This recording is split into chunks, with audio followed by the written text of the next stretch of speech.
Vamos lá agora para o tema 692 do STJ, que fala sobre a questão da devolução dos valores recebidos indevidamente ou revogação de tutela, se é ou não nos próprios autos. Essa discussão, gente, não é nova, tá? A possibilidade de devolução de valores recebidos em tutela revogada e valores indevidos recebidos indevidamente, ela já tem previsão legal desde 2019 e também um posicionamento desse tema, tese firmada desde 2015.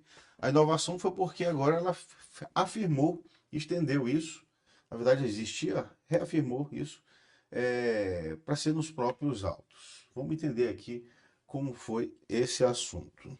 STJ, tema 692, devolução de recebimentos indevidos ou tutela antecipada revogada. Vamos lá. Tese anterior firmada pela primeira sessão do julgamento do RESP 1401-6560, Mato Grosso. Publicado em 2015 e se propõe a revisar. Olha a tese que era. A reforma da decisão que antecipa a tutela obriga o autor a devolver o valor dos benefícios previdenciários indevidamente recebidos, ou seja, já era patente a ideia de devolução.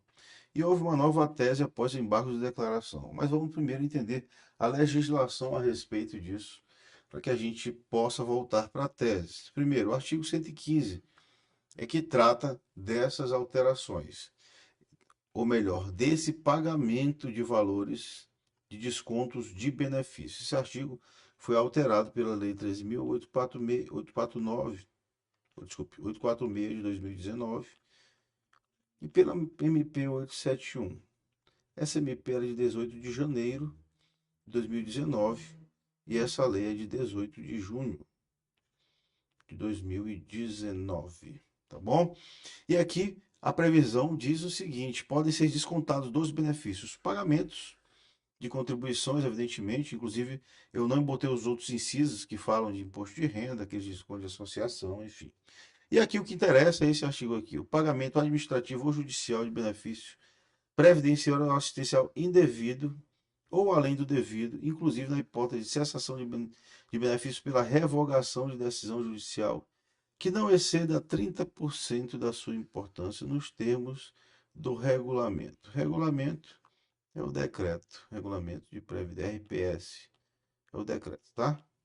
E aqui, essa ideia de, como eu falei, essa ideia de devolução dos valores, ela já está patente aqui. Ela já tem aqui na lei, tem inclusive possibilidade de transformar em dívida ativa. A discussão maior é que não, como tem vários casos em que o benefício, o segurado não tem benefício mais para receber, vamos dizer que revogou uma tutela e ele não tinha direito, a permissão não é só abater no benefício previdenciário, mas seguir com a execução contrária aí no caso é, no próprio processo sincrético, processo de conhecimento, passa para a fase de execução. Tentou-se argumentar aí que o INSS passaria a ser uma espécie de autor, mas ele não é. Ele é apenas um exequente de um desfecho processual em que ele era réu.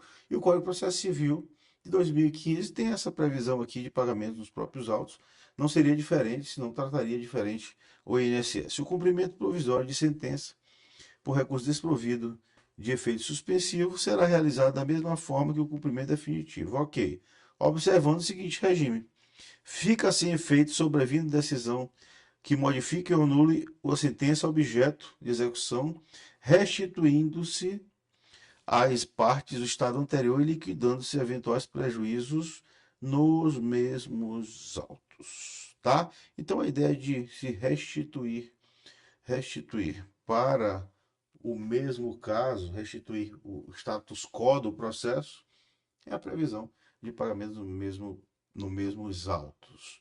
Então, o artigo 115 prevê os descontos dos benefícios e aqui, com o Código de Processo Civil, se prevê as hipóteses em que não houver desconto, as hipóteses em que se pode fazer a execução dos mesmos autos, inclusive de tutela revogada, tá bom? E a tese ficou firmada nesse seguinte aspecto. Nova tese: a reforma da decisão que antecipa os efeitos da tutela final obriga o autor da ação a devolver os valores dos benefícios previdenciários e assistenciais recebidos. Ok. O que pode ser feito por meio de desconto em valor que não exceda a 30% da importância de eventual benefício que ainda estiver sendo pago, ok? Restituindo-se as partes ao anterior e liquidando-se eventuais prejuízos nos autos. Então veja, se não houver essa parte aqui, a liquidação de eventuais prejuízos é nos mesmos autos, tá?